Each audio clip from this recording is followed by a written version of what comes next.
Bismillahirrahmanirrahim. Assalamualaikum warahmatullahi wabarakatuh. Alhamdulillah, wassalatu wassalamu ala rasulillah wa ala alihi wa sahbihi wa mawala. Asyhadu an la ilaha illallah wahdahu la syarika lahu wa asyhadu anna Muhammadan abduhu wa rasuluhu nabiyya ba'da. Allahumma shalli wa sallim wa barik ala nabiyyina Muhammad wa ala ali Muhammad kama shallaita ala Ibrahim wa ala ali Ibrahim wa barik ala nabiyyina Muhammad wa ala ali Muhammad kama barakta ala Ibrahim wa ala ali Ibrahim fil alamin innaka Hamidum Majid. Alhamdulillah, tentunya kita bersyukur pada Allah di hari yang penuh kebaikan, keberkahan ini. Allah masih dudukkan kita di tempat yang paling mulia di muka bumi, itu masjid. Dan Allah tempatkan kita hari ini di tempat ini, detik ini juga di waktu yang terbaik, di waktu asar dan maghrib, yang merupakan salah satu waktu yang mustajab. Yang kita tahu di sini dengan majelis ilmu seperti ini, maka malaikat-malaikat menaungi kita di sini. Apapun yang kita sampaikan, ucapkan di sini, maka malaikat akan mengaminkan semua doa tersebut. Maka tentunya kita bergumam dalam hati atau mungkin berucap dengan lisan kita dengan ucapan atau gumaman yang baik, sehingga Allah Subhanahu wa taala ridha dengan apa yang kita sampaikan. Dan tentunya kita mohon kepada Allah Subhanahu wa taala agar apa yang kita lakukan ini bisa menjadi catatan atau tambahan amal kebaikan untuk kita semua. Dan alhamdulillah, saya senang sekali hari ini duduk di depan ini, dan tanpa mengurangi hormat saya kepada Bapak Wali Kota dan seluruh jajaran beliau, para ustadz, ketua DKM dan para kiai, izinkan saya berada di depan ini tanpa sekali lagi mengurangi rasa hormat saya sebagai murid kepada para guru-guru sekalian. Alhamdulillah, sebenarnya ini program yang kita atau mungkin dirancang di Sukabumi ini mungkin lebih setahun. Setahu saya 2 tahun saya sudah diundang datang ke Sukabumi. Qadarullahnya baru sekarang. Dan alhamdulillah inilah waktu terbaik. Jadi nggak usah ditanya kenapa sekarang, begitulah Allah memperjalankan. Dan dari tadi pagi sudah banyak obrolan-obrolan dengan Pak Wali yang Masya Allah beliau semangat sekali untuk mengurangi obesitas di kalangan jajaran beliau. Kayaknya ya nggak obes sih, tapi itu kelihatan aja dari jauh gitu ya. Agak sedikit gede.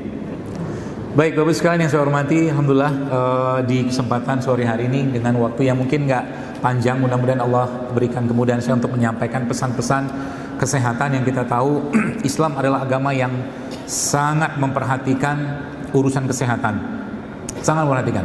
Bahkan di doa zikir pagi petang kita aja, kalau yang kita rutin membaca, maka ada satu doa, Allahumma inni as'alukal afwa wal afiyah fid dunya wal akhirah. Kita minta afiah, kesehatan, keselamatan kepada Allah Subhanahu di waktu pagi dan petang. Ya. Jadi sebenarnya urusan kesehatan ini menjadi satu hal yang sangat penting harus kita perhatikan. Ya. Kenapa harus diperhatikan? Karena memang seluruh ibadah dalam agama Islam butuh tubuh yang sangat sehat. Ibadah yang paling pertama dicek, ya, oleh Allah Subhanahu wa taala adalah sholat. Sholat, ketika ada seorang asam urat saja nggak bisa berdiri, maka berkurang pahalanya sholatnya ketika dia duduk. Betul? Saya pernah ditanya begini oleh seorang ustadz juga, dokter, ngapain kita ribet-ribet banget hidup sehat, toh mati juga. Pernyataan ini mungkin betul gitu kan, toh kita juga mati, ada atau tidak ada penyakit kita mati kok, kata dia. Saya senyum aja dengan pertanyaan seperti ini. Kan banyak orang nggak tahu apa fungsinya kita menjaga kesehatan. Saya bilang sama beliau begini, waktu dalam salah satu acara juga, saya bilang, ya Ustaz, gampang, saya kasih ilustrasi aja. Untuk jawab pertanyaan seperti ini nggak perlu dalil. Ya, saya bilang begitu.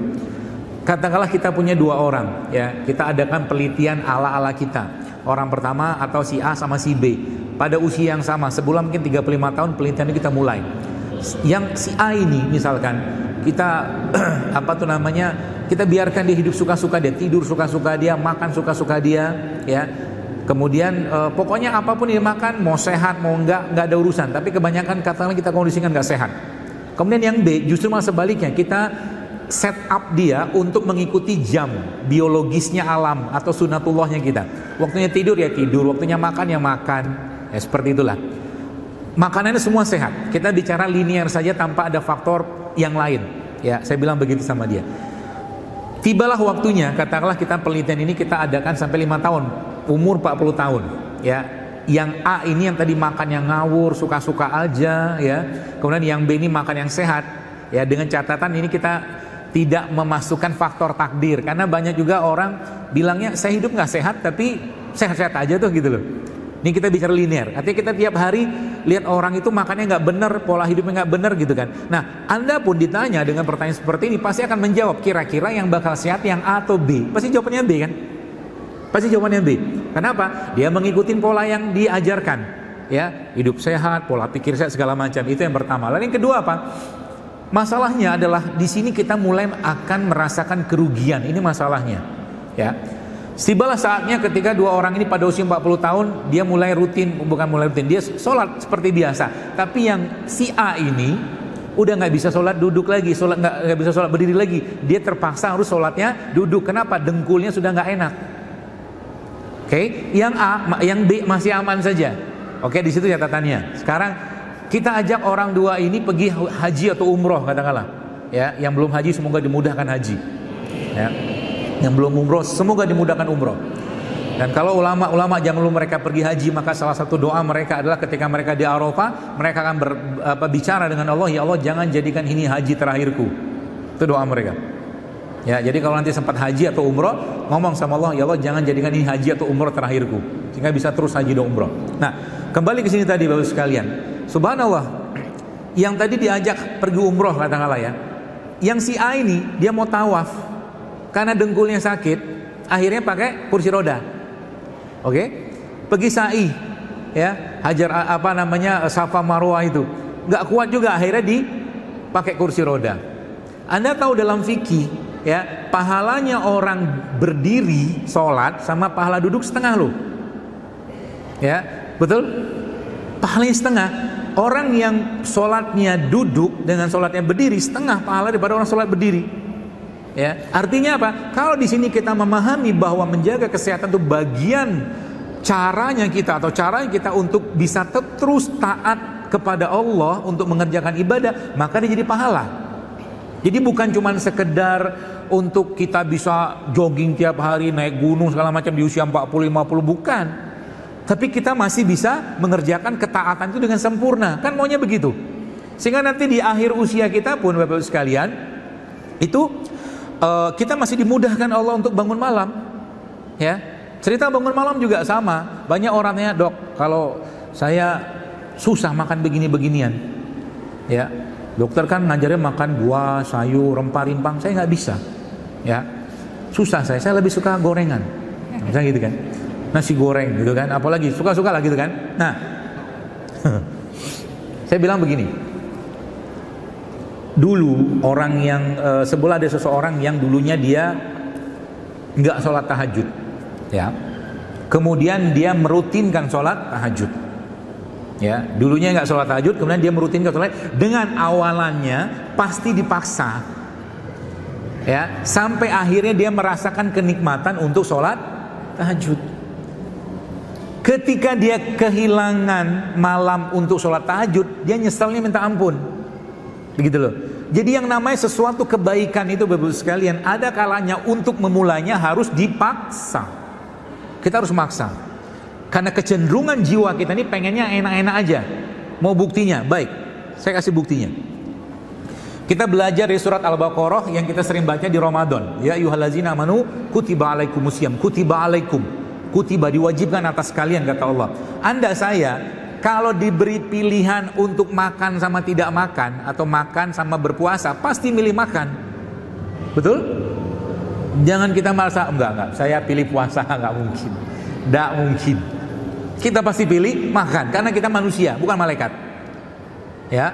Makanya subhanallah ya, kalau kita belajar di sini Bapak sekalian, saya kebayang kalau seandainya tanpa puasa Ramadan, maka kebanyakan umat Islam itu tidak ada puasa sepanjang tahun. Susah loh puasa itu. Puasa itu susah, ya. Karena susahnya puasa, maka rewardnya gede.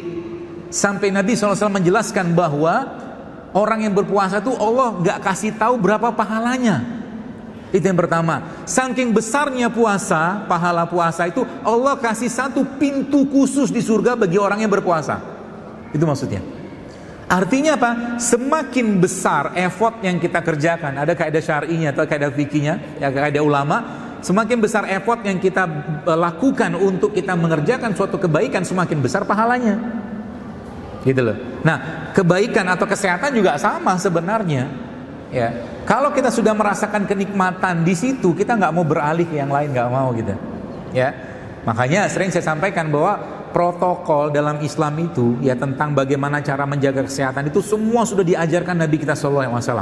Maka kalimat puasa tadi kalau kita lihat wa antasumu khairul lakum in kuntum ta'lamun kata Allah. Dan puasa itu lebih baik bagimu jika engkau mengetahuinya. Dan menariknya contoh nih, contoh lagi. Kita tahu ketika para rasul datang, mereka menghapuskan syariat para rasul sebelumnya kan gitu. Jadi Nabi Muhammad SAW datang, maka seluruh syariat Nabi Rasul sebelumnya itu dihapus dengan datangnya Rasulullah SAW. Tapi menariknya Pak, lihat kalimat Allah dalam Al-Quran surat Al-Baqarah itu menjelaskan tentang puasa. Ya ayyuhallazina amanu kutiba alaikumusiyam kama kutiba alal ladzina min qablikum. Sebelum kalian sudah kami wajibkan berpuasa. Artinya apa? Protokol puasa itu sejak zaman Nabi sebelum Rasulullah sudah dipakai, dan di banyak Nabi pun masih dipakai, nggak dihapus. Gitu ya. Orang Barat tidak punya protokol itu, sehingga mereka membuat namanya sekarang intermittent fasting. Ya. 16:8, kemudian 18:6, 20 22 22 itu jamnya. 16 itu puasanya, 8-nya makan. Oke? Kemudian 18 itu puasanya, 6-nya makan. Jam makannya. Oke? Nah, ada lagi sampai 20 jam dia berpuasa, 4 jamnya dia kasih waktu makan. Kalau kita lihat protokol pembersihan dalam syariat kita berupa puasa ini misalkan gitu ya, itu Masya Allah, kita Ramadan itu diberi kesempatan yang sangat pendek untuk makan. Ini contoh Ramadan ya, kita sahur katakanlah jam 4 sahur misalkan, oke lah makanlah sebanyak-banyaknya, paling 15 menit sudah kenyang kita. Habis itu kan kita gak makan lagi sampai katakanlah kita jam 6 sore, sudah 14 jam itu, 14 jam. Kemudian waktu maghrib kita batalin, habis maghrib makanlah katakanlah setengah jam lagi. Habis itu kita isya, tarawih segala macam, akhirnya sudah kecapean, ngantuk, tidur. Akhirnya kita cuman ada waktu kurang lebih sehari itu cuman 1 sampai 1,5 jam loh makan. Artinya, ini menarik. Artinya apa? Lebih banyak tubuh kita, Bapak Ibu sekalian, berada dalam kondisi kita sebutnya fasting state. Ya, nah ini bagi bapak-bapak yang belum bisa meninggalkan makanan yang tidak sehat, ya. Kenapa menjadi perhatian penting di sini? Itu mudah sekali sebenarnya. Anda perlama waktu berpuasa Anda, atau kalau nggak berpuasa Anda perlama waktu tidak makan Anda. Ya bahkan disebutkan dalam terakhir yang saya baca itu karena kadar testosteron dan estrogen. Ya testosteron itu hormon laki-laki, estrogen itu hormon perempuan. Di manusia zaman sekarang tuh nurunnya drastis luar biasa. Ya itu salah satu cara paling mudah untuk menaikkannya lagi dengan cara 24 jam berpuasa. 24 jam berpuasa itu artinya kita nggak makan tapi minum aja. Maka ada dikenal sebagai water fasting. Nabi pernah disebutkan dalam sebuah riwayat Rasulullah SAW, dan ini bentuk detoksifikasi yang paling bagus sebenarnya. Dalam sebulan itu Nabi tidak makan apapun kecuali air putih dan kurma. Itu detoksifikasi paling the best itu. Ya, air putih dan kurma. Baru mulai hari pertama tiba-tiba bakso lewat. Hari kedua mie ayam lewat. Ya, biasa begitu godaannya. Makanya tadi saya di rumahnya Pak Wali saya bilang wala tattabi'u khutuwatis syaitan. Setan jin itu kan bukan hanya dari makhluk itu saja, dalam diri kita juga ada ya was-was kita itu. Ya, makanya sering saya sampaikan memang urusan kita menjaga makan ini memang butuh effort Bapak sekalian, butuh effort. Ya, butuh usaha yang lebih ya. Nah, itu protokolnya. Kita bicara tentang protokol pembersihan dalam syariat. Ya. Nah, itu sebabnya saya membaca beberapa literasi dan beberapa buku-buku yang dituliskan oleh ilmuwan-ilmuwan barat itu sebagian besar dari mereka itu bahkan Bapak Ibu sekalian itu Masya Allah ya. Mereka itu bahkan mengatakan kalau beberapa protokol puasa ala mereka. Contohnya yang pertama apa? Contohnya dikatakan fasting twice a week. Puasa 2 kali seminggu, itu efeknya luar biasa. Kita sudah punya puasa. Kemudian ada fasting 3 days a month. Ya, puasa 3 hari sebulan, ayamul bid. Ya. Bahkan mereka mengatakan dalam setahun itu, ya, mereka mengatakan bahwa you have to fast. Anda harus berpuasa sebulan dalam setahun. Puasa Ramadan. Makanya kalau kita hitung, subhanallah ya, Allah memberikan syariat ini ya, karena emang luar biasa mudahnya Bapak Ibu sekalian.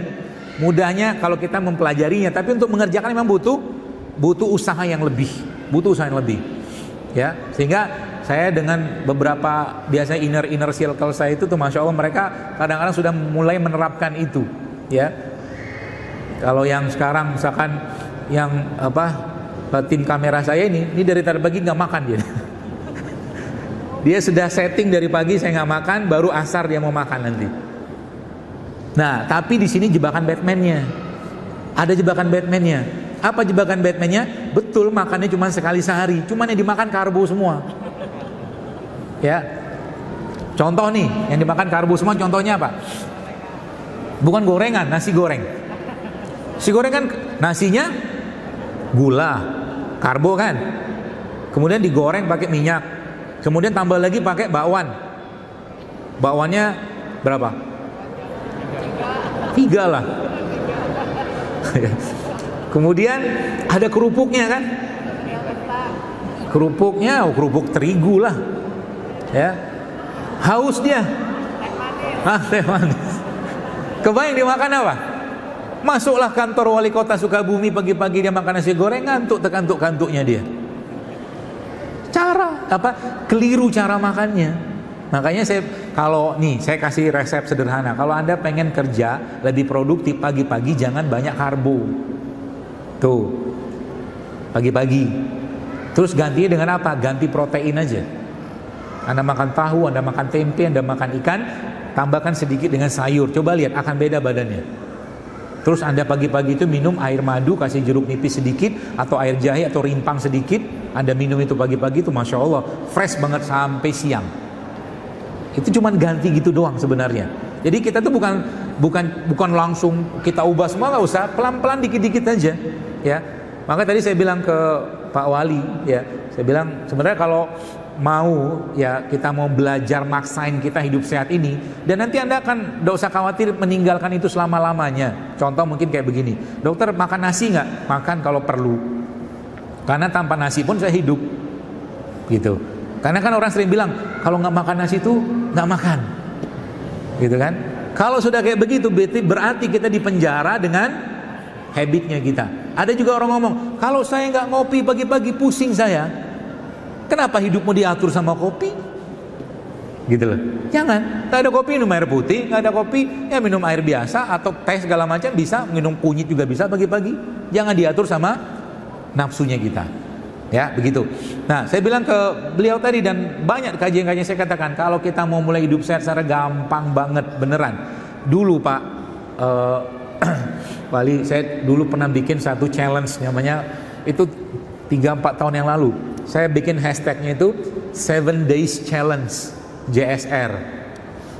Itu banyak banget orang ikutin itu, ya. Berat badannya turun, gampang banget. Dan ada seorang yang pernah DM saya di Instagram. Dia bilang, ya dokter makasih ya. Kenapa? Saya hampir beli paket diet gitu kan, harga hampir 30 juta dia bilang. Yang disampaikan di program itu sama semua sama yang dokter sampaikan. Tapi dokter punya free, gratis. Ya. Ya kadang-kadang kita ini harus bayar dulu baru ngerasa ilmu itu berharga. Ya. Ada juga harga 17 juta beli ini segala macam. Padahal ilmu sederhananya itu kalori in sama kalori out sama, berat badan kita stabil. Kalori masuk sama kalori keluar sama, berat badan kita stabil. Kalori masuk sama kalori keluar lebih besar kalori masuk, ya maka berat badan naik. Sudah selesai. Kalau kalori masuk lebih kecil daripada kalori keluar, turunlah berat badannya. Simpel kan? Nah, biang keroknya itu ada banyak bahan-bahan yang di situ jebakan Batman-nya luar biasa. Saya nggak tahu kenapa pakai Batman. Jebakan Batman sama istilah gaban itu loh, segede gaban. Gaban nggak gede-gede banget setahu saya. Ya, gedean dinosaurus. Baik, jadi saya bilang simpel aja. Seminggu nih, nah saya sekarang challenge nih warga Sukabumi kalau mau ditantang, mau nggak? Seminggu Anda kerjakan apa yang saya sampaikan ini. Siap? Allah saksinya. Ya. Kalau Anda langgar, Anda dusta. Seminggu aja, nggak usah banyak-banyak. Ya. Nanti saya jelaskan yang lain ya. Jadi selama seminggu ke depan ya, Anda nggak makan nasi. Oke? Belum apa-apa sudah protes. Nanti saya kasih solusinya. Tenang aja, jangan suuzon dulu sama saya. Nggak makan nasi ya, seminggu aja ya. Yang pertama itu. Lalu semua produk yang menggunakan terigu jangan masuk. Saya ngomong gini agak susah hati Pak Wali, sebab kalau di luar itu ada yang jualan, repot saya. Makanya saya sering bilang kalau bikin kajian begini, kita bikin bazar sehat. Tadi di belakang saya disangguin banyak banget makanan-makanan sehat, dan itu makanan orang-orang Jawa Barat dan mudah, simple, sehat. Bahkan saya ajarin salah satu cara, nih lihat, atau mungkin salah satu cara untuk makan karbohidrat itu dengan lebih enak di badan kita. Campurkan karbohidrat tadi dengan lemak. Tadi di belakang ada satu produk namanya getuk. Biasa di atas getuk ada apa? Kelapa. Itu kan karbo sama lemak. Itu ada ilmunya itu. Jadi kalau Anda mau makan karbo yang nggak membebani karbonya, maka campurkan karbohidratnya dengan lemak. Maka Nabi kita SAW pernah sebutkan, Nabi itu pernah makan kurma dengan butter. Butter itu lemak hewan lah, dicampurkan ke dalam kurma. Itu membantu banget untuk kurma tadi tidak menyebabkan gula darah kita naik. Gitu ya. Nah, yang kedua tadi apa? Terigu. Jadi nasi putih dulu kurangi. Kalau mungkin nggak bisa stop, kurangi aja. Nanti saya kasih solusi karbohidratnya. Ya, yang kedua terigu dan semua produk turunannya. Ya, yang ketiga apa? Nah, ini musuhnya nih, gula pasir. Ini musuh ini. Jadi Anda harus yakinkan diri Anda bahwa Anda tetap manis tanpa gula. Yakinlah. Ya. Jadi gula itu banyak ceritanya, tapi saya nggak bisa jelas sekarang. Yang jelas itu salah satu yang Anda harus kurangi. Ya. Jadi kalau sekarang minum teh, tehnya tawar. Ya, kopi pahit. Teh tawar, kopi pahit bagus. Serius.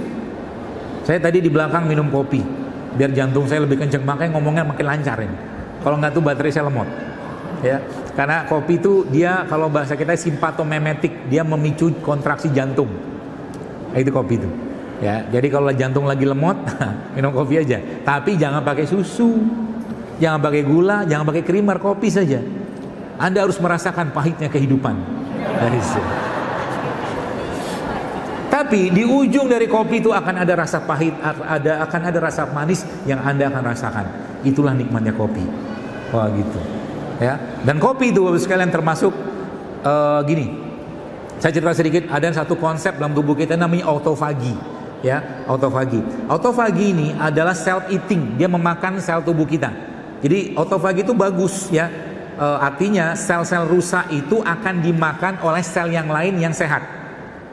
Autofagi ini hanya bisa muncul kalau seandainya apa? Kalau seandainya orang itu berpuasa atau melaparkan diri, baru dia bisa muncul. Dan dia starting awalnya di 14 jam. Autofagi itu. Makanya kalau Anda pengen dia makan sendiri sel-sel rusak itu, dipuasakan selama 14 jam. Kalau nggak hari puasa dan Anda tidak mau makan, tapi kondisikan badan Anda untuk hari itu tidak ada makan. Jadi ketika Anda nggak makan pagi, ngomong sama badannya, my brother, nggak ada makan sampai sore ya. Ngomong sama dia. Kalau dalam puasa, kaidah ini dipakai namanya apa? Sahur. Sahur itu informasi ke badan nggak ada makan lagi sampai sore. Tapi kalau kita nggak sahur, ngomong aja. Ya, nggak kayak orang-orang gila banget lah, nggak usah lah. Ngomonglah mati aja. Nggak ada makan hari ini, nggak ada makan sampai sore. Nanti dia akan gunakan cadangan energi yang lain. Tubuh kita bisa diajak kayak begitu. Ya, segitu mudahnya. Ya, nah baik. Jadi itu yang autofagi tadi, itu salah satu, ada beberapa bahan yang Allah ciptakan di alam semesta ini Bapak-Ibu yang punya efek untuk memicu autofagi. Kalau autofagi itu sudah muncul, maka otomatis kita akan merasa kenyang, merasa. Ada dua hormon, namanya hormon grelin dan hormon leptin. Ya, hormon lapar sama hormon kenyang. Kalau kita lagi pengen makan, hormon lapar yang muncul. Nah, si bahan autofagi ini menekan hormon lapar sehingga yang muncul kenyangnya. Ya, salah satu bahan yang memicu autofagi itu kafein. Ya, kafein itu bisa memicu kita untuk tidak makan. Itu canggihnya kafein. Ya, Jadi kalau pengen nggak banyak makan, itu minumlah kafein. Tapi catatannya Anda harus tahu badan Anda dulu. Sebab banyak orang juga nggak cocok sama kafein. Ya, itu yang pertama. Lalu yang kedua, beberapa jenis rimpang. Beberapa jenis rimpang nih Bapak sekalian juga punya efek autofagi. Salah satunya ini, kunyit. Kunyit ini punya efek untuk menekan rasa lapar. Ya, jadi kalau Anda nanti yang sudah terbiasa minum rimpang, ini rimpang nih, jahe, kunyit, ya, atau lengkuas itu mereka ini itu akan mengurangi selera makan kita. Salah satunya efek dari salah satu rimpang ini. Tapi catatannya apa? Nah, saya kasih saran. Kalau Anda minum kayak beginian, usahakan Anda pernah minum dia dalam keadaan yang tidak dikasih pemanis tawar. Baru efeknya akan lebih kuat dia. Jadi nanti sensasi makan itu tidak akan terlalu banyak. Nanti akan muncul rasa lapar itu akan muncul, tapi nggak dekat. Ya, nah mereka makanya ini sebenarnya resep murah meriah yang Allah ciptakan untuk urusan diet-dietan. Kalau mau ceritanya diet, semua orang nggak tahu aja. Ya, apalagi Anda makan atau konsumsinya tanpa menggunakan pemanis. Ya, berarti sekarang kalau kita nggak pakai gula pasir, pemanis semakin pakai apa? Contoh nih, minumnya teh tawar, kopinya pahit, ya tehnya tawar, apa kopinya nggak pakai juga gampang. Anda minum kopi pahit, habis itu Anda makan kurma, kan manis. Ya kan? Yang kita butuhkan sebenarnya bukan gulanya, ya, tapi karbohidratnya itu, ya, gula pasir itu sebenarnya pemanisnya aja. Tapi kalau memang butuh, memang untuk dimaniskan, ya Anda bisa solusi atau ganti dengan ya madu boleh, gula aren boleh, tapi gula tetaplah gula. Nah ini ilmunya tentang gula ini. Saya mau jelaskan sedikit. Sekarang Bapak sekalian, karena di mana-mana sekarang makanan minuman berlimpah gula tuh banyak sekali kita temukan. Yang terjadi sekarang akhirnya tubuh kita tuh letih. Nah saya kasih ilustrasinya begini. Kalau Anda yang pernah pergi ke Jepang, di Jepang itu ada satu KRL di Jepang itu pagi-pagi ada petugas yang ngedorongin penumpang masuk ke dalam kereta. Kalian pernah pergi ke Jepang? Betul? Nah, sekarang kita sebut petugas ya, petugas pengatur penumpang, ya, petugas. Nah, pertanyaannya, petugas ini kan suatu hari kelak atau dalam jam sekian kan pasti letih gitu loh. Nah, pertanyaan lagi, bagaimana cara untuk membuat si petugas ini rehat? Cara paling konyol apa? Matikan strum listrik KRL-nya. KRL nggak jalan. Itu kan cara paling konyol. Ya. Atau kalau nggak apa? Petugasnya disuruh cuti. Oke? Atau caranya gimana lagi? Penumpangnya dikurangi. Gitu. Atau bagaimana cara lagi? Keretanya dibanyakin sehingga penumpangnya nggak numpuk. Begitu. Nah, ilustrasinya begini, ini ilmu mahal. Tapi kalau Anda terapkan ini, Anda bisa banyak menghindari penyakit berat. Oke? Petugas itu insulin dalam tubuh kita. Penumpang itu gulanya, glukosanya. Ya. Jadi petugas itu insulin, penumpang itu gulanya. Dalam tubuh kita, insulin itu fungsinya itu memasukkan gula ke dalam sel, jangan sampai beredar di dalam darah. Sebab kalau beredar di dalam darah, dicek kebanyakan namanya gula kencing manis. Nah, penyakit zaman sekarang ini ya bukan lagi gula darah dalam darah itu meningkat, tapi insulinnya keletihan. Namanya jelas ya? Bahasa itu dikenal dalam dunia modern disebut dengan insulin resisten. Ya, insulin resisten. Semua penyakit-penyakit berat zaman sekarang itu pasti berhubungan sama insulin resisten. Jadi insulin tadi sudah tidak punya kapasitas lagi untuk mendorong atau memasukkan gula ke dalam sel, hatta meskipun gulanya sedikit. Itu yang terjadi. Sehingga akhirnya yang terjadi apa? Obat-obatan sekarang itu bukan cuma untuk memperbaiki atau mengurangi gula darah yang tinggi, tapi juga akhirnya mengobati insulin resisten. Padahal, lihat, kalau Anda pakai kaidah tadi, maka sebenarnya simpel banget. Kurangi penumpang, berarti kurangi apa? Gula. Kalau kurangi gula, apa yang terjadi kira-kira dengan petugas? Rehat dia, gitu loh. Makanya untuk mengembalikan keseimbangan tubuh ini sebenarnya cara paling gampang kalau kita bicara hormon, 24 jam berpuasa itu ibarat kata mah kita nggak makan apa-apa, cuman air doang itu efeknya. Saya kemarin sempat tulis tentang itu, Masya Allah. Ada yang mengatakan penyakitnya hilang, ini hilang, itu hilang hanya dengan 24 jam berpuasa. Jadi kita sebutnya extended fasting. Tuh seperti itu mudahnya. Susah nggak? Susah. Serius susah. Tapi kalau Anda nggak maksain, nggak bakal kita ngerasain indahnya hidup sehat. Serius. Susah. Lemak, gampang banget ngilanginnya. Itu yang pertama. Yang kedua apa? Jadikan penumpang dikurangi. Yang kedua caranya gimana? Yang kedua caranya adalah dengan cara itu apa tuh namanya? Petugasnya disuruh pergi ke gym. Ya, disuruh latihan beban. Disuruh latihan beban. Supaya apa? Supaya dia punya kemampuan dorong lebih kuat. Nah, itu di dunia sekarang. Makanya saya sekarang kalau orang pengen cuman sekedar turun berat badan, gampang. Tapi yang sekarang kita mau kejar bukan turun berat badan, tapi berat badannya biarin gitu aja, cuma naikin massa otot. Naikin massa otot. Naikin massa otot dengan cara apa? Latihan beban. Latihan beban pakai barbel nggak perlu. Ada push up latihan beban, plank latihan beban, squat latihan beban. Bahkan megang begini aja, gelas kayak begini atau botol kayak begini, begini doang Anda sambil squat udah kelengar kita. Itu nama latihan beban. Akhirnya apa? Massa ototnya bertambah, petugas makin kuat. Sehingga nanti lama-lama insulin resistennya berkurang. Petugasnya makin powerful, paham ya? Celah-celah ini ya. Kenapa? Saya agak deg-degan lihat negeri kita ini sekarang. Karena di mana-mana sekarang begitu mudah mendapatkan makanan atau minuman yang berlimpah gula. Begitu mudah. Ya, zaman dulu zaman saya lebih mudah mendapatkan air tebu. Air tebu gula juga, betul, air tebu gula juga. Ya, tapi beda gulanya dengan gula pasir. Karena tebu gula pasir juga kan. End produknya. Tapi kalau Anda tiap hari minum 5 sendok makan gula pasir dengan 5 sendok makan air tebu, beda nasib. Beda nasib. Setiap pengolahan, ini kaidahnya juga, setiap pengolahan yang kita lakukan pada suatu produk pasti mengurangi nilai gizinya. Pasti mengurangi.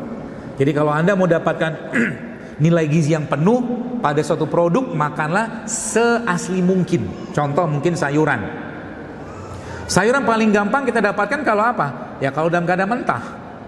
Gitu loh. Maka belajar tuh cara bikin dressingnya. Ya, sehingga nanti kalau sudah tahu cara bikin dressingnya, sayuran mentah pun kita bisa makan dengan enak. Contoh dressing pakai apa? Jeruk nipis, garam, madu udah bisa. Atau Anda pakai alpukat. Ya, alpukat itu Anda blender, dibikin cair sedikit, kasih madu sedikit, kasih sedikit garam, itu bisa jadi dressing buat sayurnya. Mudah. Seperti itu, ya. Nah, itu tadi gula pasir. Cerita tentang gula tadi. Nah, kaidah ini Bapak sekalian, ya, mulai dipraktekkan tiap hari. Kurangi penumpang, kuatin masanya. Ya, dan cara paling mudah, ya, meskipun saya merasa begini.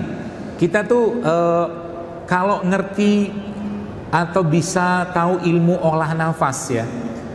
Ya, olah nafas itu kalau orang yang biasa latihan, ya, latihan apa olahraga atau gym segala macam itu ada nafas yang kita atur. Ya, itu paling gampang ngaturnya saat kapan? Saat sholat. Nanti coba diatur. Sholat itu nafasnya. Ya, Masya Allah. Coba lihat begini. Bapak Ibu pernah lihat orang yang sprint, lari cepat, sama orang yang maraton. Beda nggak badannya? Beda. Kenapa beda?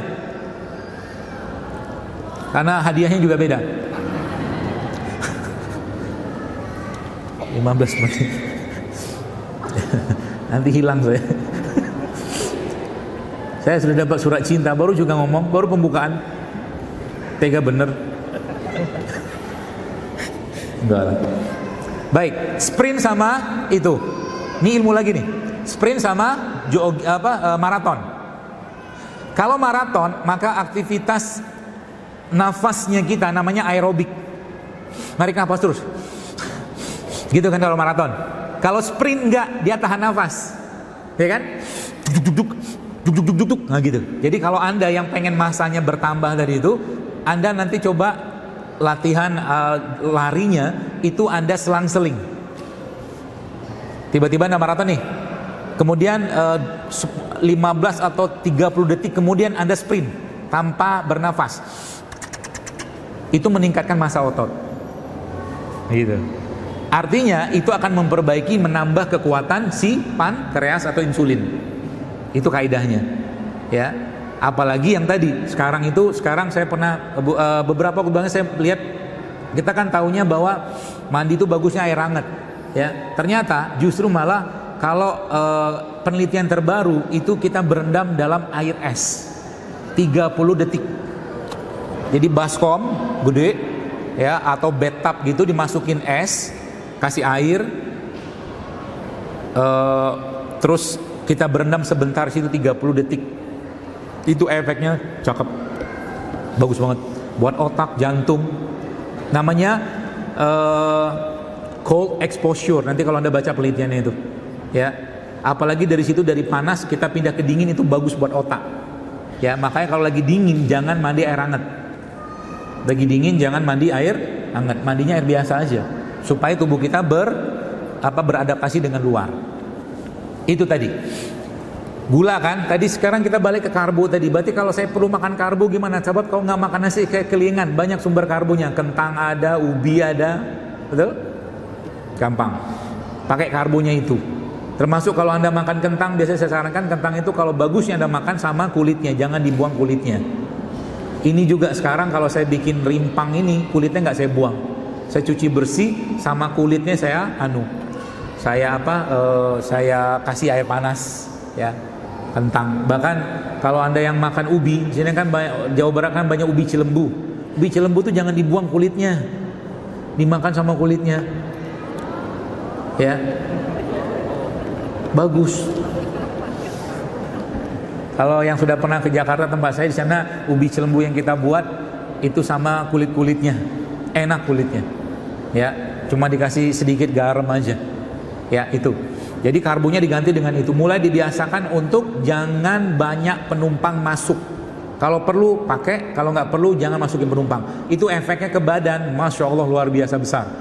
Ya, itu. Apalagi tambah dengan si zat-zat atau bahan-bahan autofagi ini.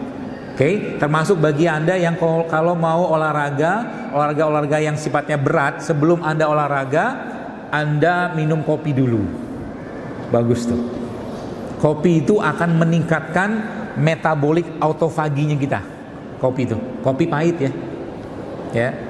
Sebelum olahraga. Habis olahraga minumnya apa? Air kelapa. Cakep itu kan. Habis minum air kelapa, makan mie ayam. Sama aja. Anda tahu ibu bapak sekalian, pernah ngitung nggak berapa kalori Anda yang Anda bakar kalau Anda jogging 14 kilo? Pernah ngitung? Saya pernah. Cuman 700 kalori. Habis itu dia pergi makan kan? Apa yang dia makan? Bakso kah, apa, gorengan, mie telur segala macam, masuknya 1000. Makanya sekarang kalau saya treadmill di rumah atau saya treadmill di mana aja gitu, saya nggak mau treadmill biasa. Saya mau treadmillnya yang aneh-aneh. Dan itu emang ada kaidahnya sebenarnya. Jadi itunya tuh waktunya 30. Jadi 30 15 3. Jadi 3 itu kecepatannya. Jadi kalau bapak-bapak yang suka treadmill, diubah treadmillnya sekarang supaya powernya dapat lebih banyak lagi. 3 itu kecepatannya, 15 itu incline-nya, sudutnya, 30 waktunya. Percaya sama saya, itu jauh lebih powerful daripada Anda lari sejam datar. Jadi jogging track begitu tuh, atau mungkin ya trail run gitu ya, itu tuh jauh lebih bagus ke badan kita daripada yang jalannya datar. Jadi kalau di kantor Anda punya tangga, naik tangga turunan itu luar biasa, bagus banget.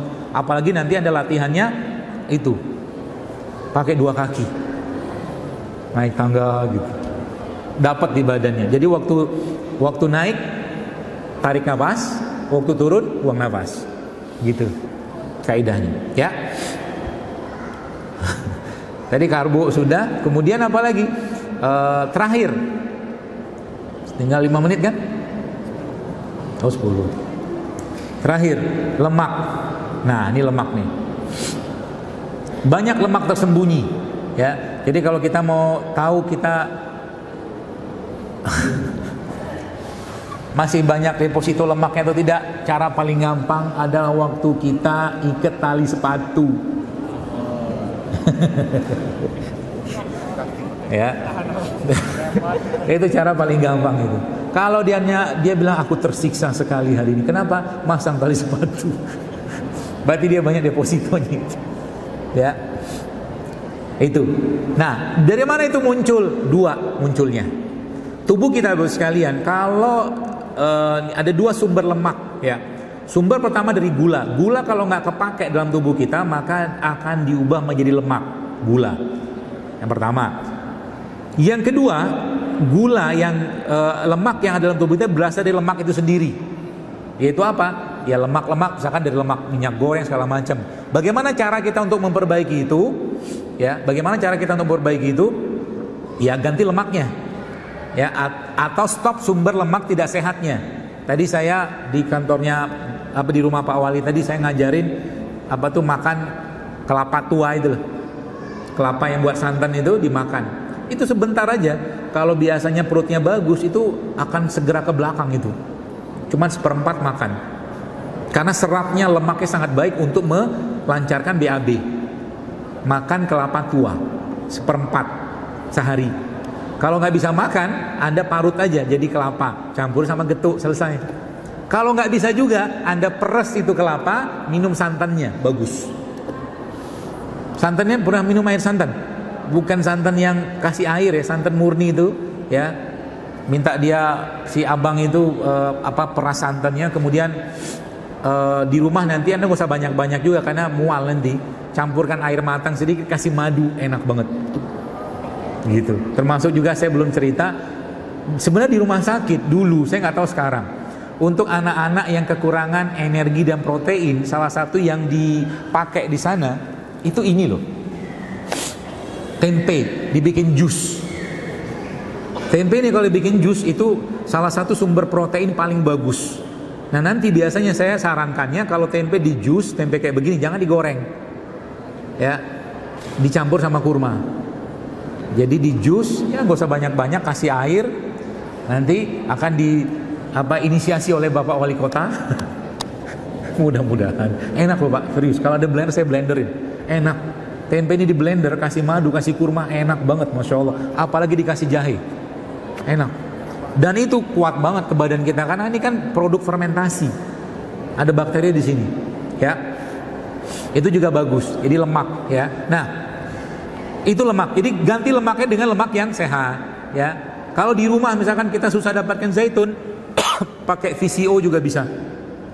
VCO itu kan sebenarnya santan yang dimurnikan, putih, dia bening. Setiap hari Anda minum aja tuh 3 sendok, Masya Allah efeknya luar biasa ke badan kita. BAB lancar, jantung sehat, otak sehat ya. Yang lemot-lemot juga akan kuat nih nama dia ya. Atau kalau tidak, si VCO tadi Anda campurkan ke dalam nasi, itu juga bagus. Campurin di rice cooker ya. Itu dimasukin VCO di situ, campurin ya, kayak nasi Arab gitu loh, karena ada minyaknya ya. Itu juga bagus, jadi lemak. Nah iya, dikit lagi semangat soalnya, mumpung semangat. Nah itu dapat tuh, itu Anda mulai 7 hari aja dulu. Nanti laporin ke saya, share ke saya ke Instagram. Kita kalau perlu kita bikin hashtag sehatkan Sukabumi. Saya cakep kan? Saya bilang sama Pak Wali Kota tadi ya, saya bilang kalau benar kita mau serius, kita bikin program. Saya bilang ya, kita bikin program dan murah meriah kok, nggak perlu dana gede programnya ya. Sehingga nanti ketahuan tuh, nanti semakin sehat seseorang, umumnya moodnya akan bagus. Semakin bagus mood seseorang, pasti akan lebih banyak ide produktivitas. Itu pasti itu, nggak mungkin nggak. Ya, kalau Anda lihat orang-orang di Jepang itu jalannya cepat atau lambat? Cepat. Jalan cepat itu ternyata meningkatkan kecerdasan menurut riset terbaru. Maka jalan jangan kayak kura-kura, kayak pengantin. Cepatlah dikit jalan. Ya, jalan cepet tuh. Ya, kan jalannya Nabi kayak begitu. Nabi itu kalau berjalan sebutkan seperti orang turun bukit. Seperti itu, Masya Allah. Ya, jadi apa yang dikerjakan Nabi itu kerjain aja. Nah, jam biologisnya jangan dilanggar. Jam biologis. Waktu tidur, ya. Rasulullah SAW tidur waktu, atau Nabi kita tidur itu di habis isya tidur, nanti malam bangun. Ya, menjelang subuh nanti kalau beliau ngantuk, beliau tidur lagi. Nanti habis subuh gitu. Habis subuh jangan tidur. Jadi mulai sekarang biasakan jangan tidur waktu subuh atau habis subuh, maaf. Memang tidak ada dalil yang melarang itu atau mengharamkan. Tapi kalau menurut saya kita kurang sopan. Kata Nabi kita SAW apa? Nabi bilang bahwa Allah membagikan rezeki. Habis subuh kan, dikasih rezeki malah tidur. Maka dekat rumah saya ada warung-warung, ada satu warung Madura, jam 5:15 dia sudah bangun dan sudah buka tokonya, bukan buat jualan, kayaknya mencari berkah subuh. Keren. Lebih dahsyat lagi ada teman saya pagi-pagi habis subuh, Pak Wali, Masya Allah, keliling, bukan jualan tapi bersedekah pagi-pagi. Tuh, orang ini yang terjadi apa? Masya Allah, saya lihat gampang banget nangis, gampang banget tersentuh gitu loh, akibat dari sentuhan keberkahan dari Allah Subhanahu wa taala. Nah, itu yang terakhir. Ya, jadi ada puasanya. Kemudian terakhir ini rutinkanlah berbekam setiap 1 bulan sekali, rutinkanlah. Pak Bu, begini, saya kasih ilustrasi begini biar Bapak Ibu paham. Misalkan ya, sudah habis waktunya. Di sabotase saya. Cek, masih ada mic yang lain. Begini, saya kasih tahu ilustrasi bekam supaya Bapak Ibu paham dengan bahasa yang gampang Anda cerna. Contoh begini, sekarang di depan masjid ini misalkan saya bakar tisu, ini tisu ini saya bakar. Oke? Pertanyaan saya, kira-kira Densus datang nggak? Nggak bakal. Kopassus datang? Mana bakal datang? Apalagi marinir pasukan khasnya negeri kita ini nggak bakal datang. Pertanyaannya, bagaimana cara mereka datang? Cara mereka datang gimana? Ada orang teriak di depan, wah kebakaran, kebakaran, teroris, kan gitu lah. Lama-lama kan datang tuh. Nah, ini dalam tubuh kita itu ada namanya sel imun yang sifatnya lokal.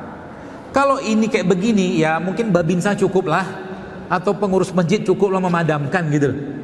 Ya, nah dalam tubuh kita ini ada sel imun umum, ada sel imun khusus. Sel imun khusus itu keluar kalau penyakitnya berat seperti HIV, AIDS atau penyakit kanker, dia keluar tuh, Allah keluarkan. Ya, nah bekam itu umumnya keluar, khususnya keluar. Itu dahsyat bekam. Jadi rugi banget kalau orang tidak merutinkan berbekam. Umumnya sel imun umumnya keluar, lokalnya keluar, pusatnya juga keluar. Ya, makanya kita di PBI ini memang Masya Allah sangat menganjurkan.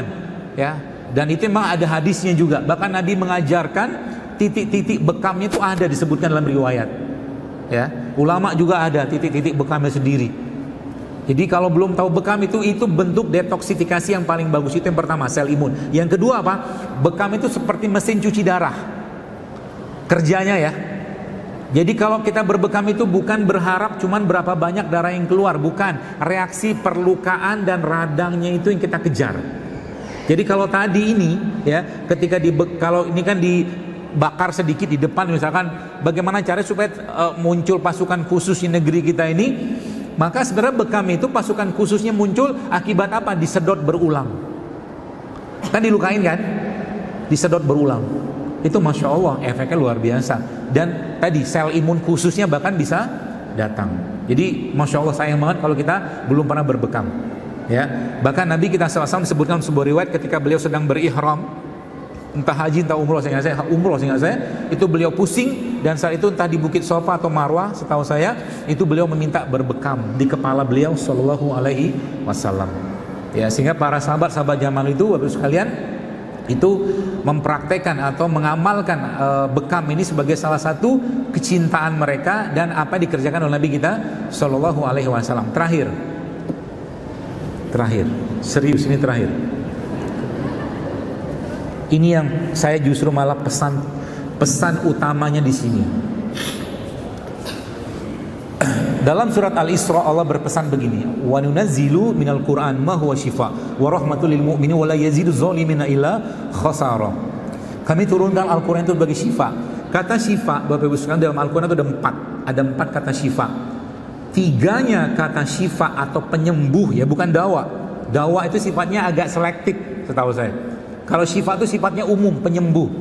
3 kata syifa dalam Al-Quran itu diwakili oleh Al-Quran itu sendiri.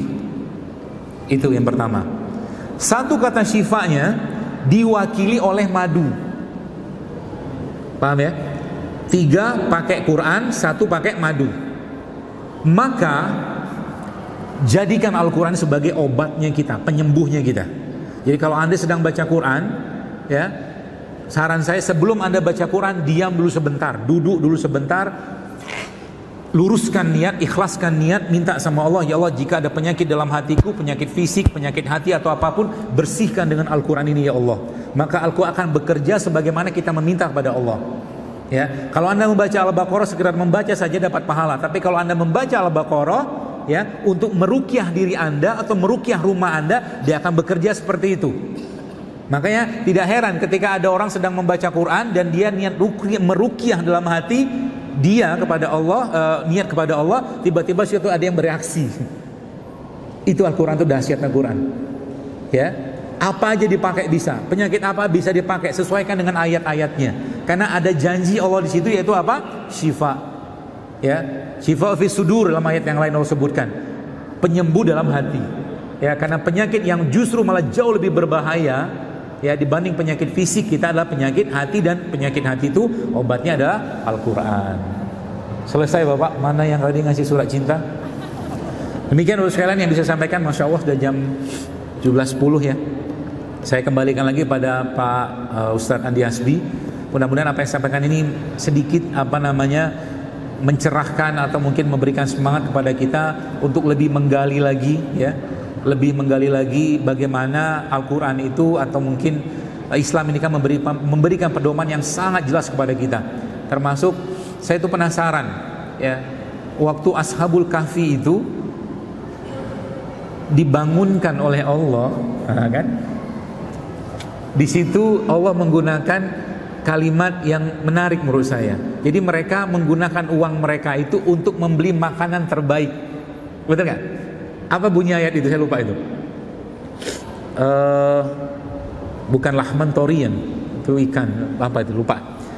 Memberi makanan. Saya penasaran apa yang mereka makan saat itu. Kemudian yang kedua, waktu Nabi Adam alaihissalam diturunkan dari surganya Allah. Sudah pernah baca belum? Itu apa yang Nabi Adam makan pertama kali di muka bumi? Itu ada, setahu saya ada riwayatnya itu. Ya, seperti itu. Baik, saya kira mungkin itu bisa sampaikan untuk sekalian. Saya kembalikan lagi pada beliau. Demikian, assalamualaikum warahmatullahi wabarakatuh. Habis.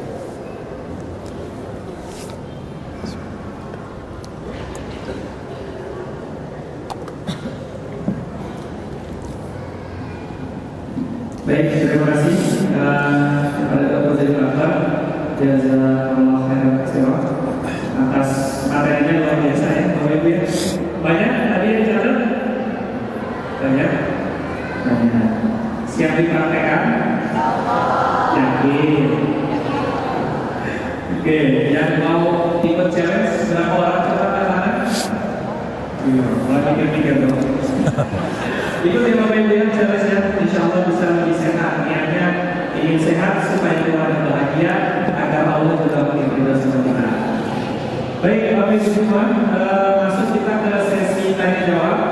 Ya, namun sebelum itu saya ingin informasikan yang nama-namanya dipanggil ini mendapatkan door prize. Nanti langsung menghubungi panitia yang ada di Meja Bazar ya. Yang pertama untuk Ikhwan itu Bapak Fiski, kemudian ada Zidan, ada David Eka dari Cianjur, ada Ilham, ada Angin dari Cikarang. Masya Allah, ini jauh-jauh semua dong. Kemudian yang Ikhwan ini ada Kak Tia, kemudian ada Kak Tati. Kipasnya jangan ke sini, masuk angin nanti. Ada Ibu Nina dan Ibu Fitri ya.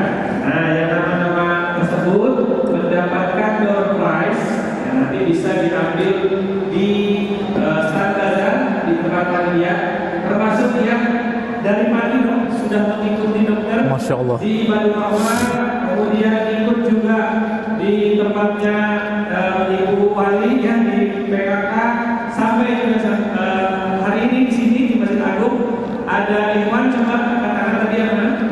Nah ini ya, satu lagi sama kakak di ujung ya. Oke ya. Nah nanti bisa langsung menjawab ini ya. Sampaikan salam saya sebentar ini. Enggak ya? Oke.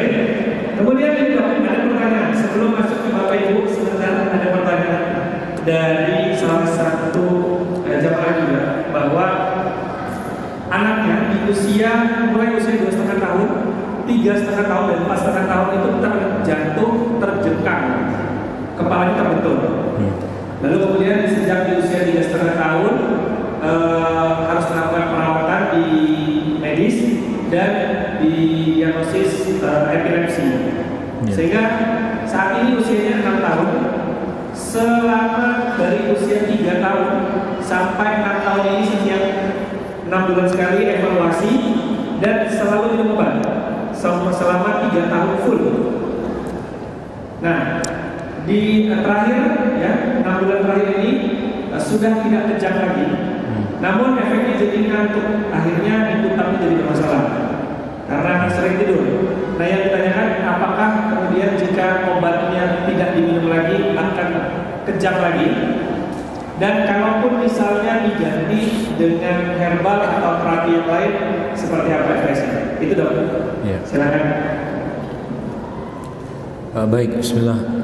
Jadi epilepsi itu kan kejang ya. Secara umum kan ada pemicu, ya. Pemicu entah itu panas atau mungkin makanan atau hal-hal yang sifatnya stres itu biasanya memicu kejang. Nah itu ada 2 poin yang biasa saya sampaikan untuk memperbaiki itu. Poin pertama adalah perutnya, perbaiki perutnya, ya anak ini diperbaiki perutnya. Memperbaiki perut itu caranya gimana? Paling gampang ya asup atau beri terus dengan produk lebah madu terutama. Ya itu yang pertama. Yang kedua, produk-produk yang berbasiskan pada fermented atau probiotik berikan tiap hari itu ya kepada anak tadi. Kemudian juga air kelapa gitu juga bagus ya. Buat itu asupan nutrisi atau mineralnya ya. Nggak perlu satu kelapa, nggak usah. Mungkin 200 cc, 300 cc cukup untuk anak umur segitu. Tapi dibikin atau campurkan dengan madu saja supaya rasanya manis. Itu yang pertama. Lalu yang kedua, otaknya ya. Ada banyak sebenarnya vitamin-vitamin atau mungkin makanan-makanan yang bisa menguatkan fungsi otak. Artinya kalau otak tuh tenang ya, otak itu baik fungsinya, itu insya Allah setahu saya itu akan membantu banget untuk anak ini bisa lebih baik pemulihannya. Contohnya apa? Saya pernah tulis sudah lama sebenarnya tulisan tentang bagaimana makanan-makanan yang meningkatkan kemampuan otak. Contohnya apa?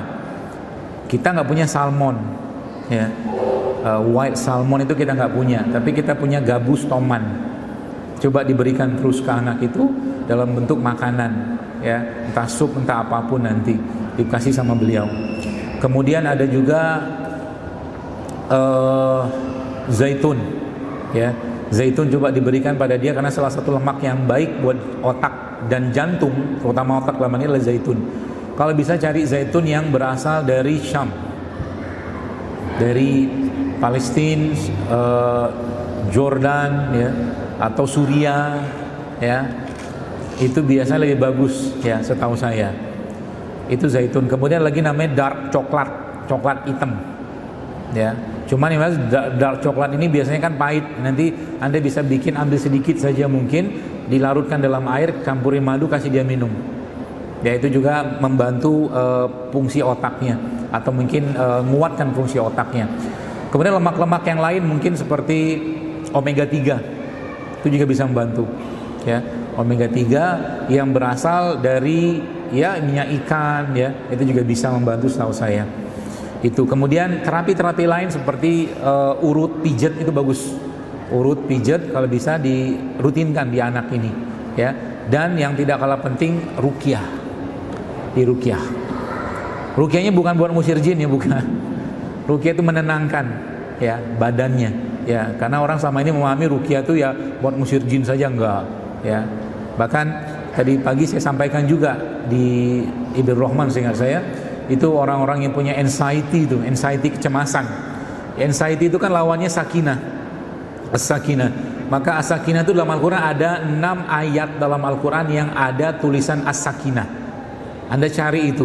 Ada di Al-Taubah, ada di Al-Fat, ada beberapa ayat ini, termasuk juga di surah Al-Baqarah. Itu cari ayatnya, ya, as-sakinah itu. Lalu ketika lagi muncul cemas gak jelas itu, Anda ruqyah diri Anda dengan menggunakan ayat-ayat tadi sambil Anda tempelkan tangan Anda di dada. Ya, termasuk juga buat anak yang epilepsi tadi itu. Ya, dipegang kepalanya, karena itu salah satu cara Nabi SAW, ya, ketika beliau meruqyah, maka beliau meruqyah bagian atau memegang bagian yang sakit, kemudian beliau membacakan doa-doa ruqyah. Itu salah satu kaidahnya. Kebutuhannya apa, sesuaikan dengan ayatnya. Itu mungkin. Wallahu a'lam bishawab. Baik, terima kasih Om. Satu pertanyaan, kalau sudah, satu pertanyaan dari yang Iwan dan satu yang dari Ahmad yang pakai baju putih. Silakan Pak. Pinjam mikir Terakhir ya. Tadi udah.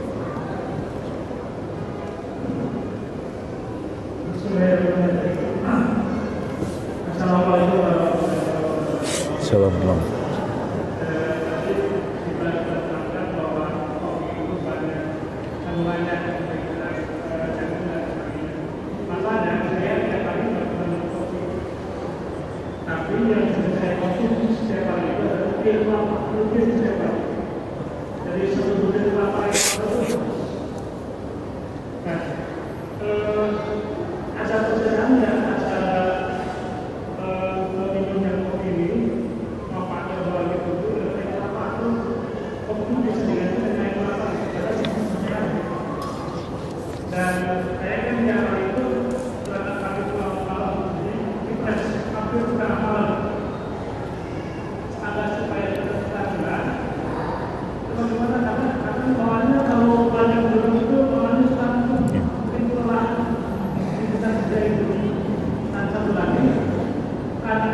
Bapak minum kelapa buat apa?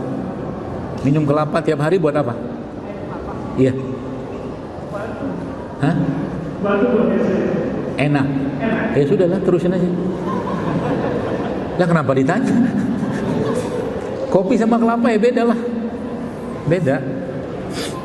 Karakternya pun beda, sifatnya juga beda, efek ke badan juga beda. Ya, makanya tadi kan saya cerita kopi itu simpatomimetik. Simpatomimetik itu dia memicu denyut jantung kalau dimasukkan dari mulut. Emang ada dimasukkan dari lain? Ada, dari bawah, dari dubur. Namanya enema kopi.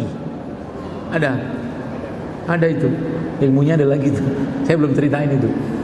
Ya, jadi kopinya dipakai kopi organik, campurkan sama air, pakai air infus itu, ya, airnya hangat, kemudian dimasukkan selang itu yang dikasih vaselin sedikit, masukkan ke dubur, itu dipakai oleh seorang ahli namanya Dr.